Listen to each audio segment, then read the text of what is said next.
Tarixdə ikinci belə hadisə olmayıb. Yəni nə? Yəni Aşura gecəsi, sabah Aşura günüdür, elə bil ki, sabah Aşura olacaq. Aşura gecəsi bir kəlmə söz danışmadan, düşmən qoşunundan 30 min adamdan neçə nəfər, 30 nəfər keçib İmam Hüseynə tərəf. Hələ görünməyib ki, qalibliyi əvvəldən məlum olan bir ordunun adamları keçsin bir kiçik dəstəyə tərəf.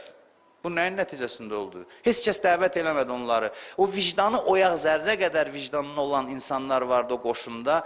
Bu mənəvi fəzanın təsirindən keçdilər İmam Hüseynə tərəf. Gecə ilə.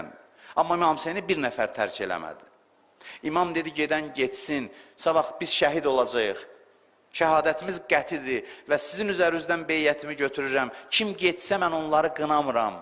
Amma heç kəs yerindən durmadı. Hamısı durub sədaqət andı içdilər. Hamısı İmam Hüseynə beyyətlərini təzələdilər.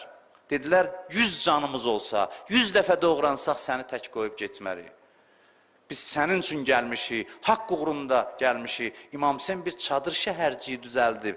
İnsan həyatı necə olur onu göstərir. Bəşəriyyət hələ 21-ci əsrdə o həyata gəlib çatmayıb. O cəmiyyəti eşq birləşdirir, bir nəfərin eşqi.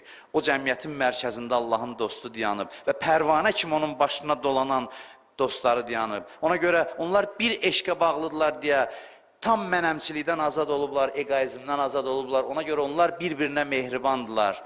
Bir-biri arasında ixtilafları yoxdur. İşarədən bir-birini başa düşürlər.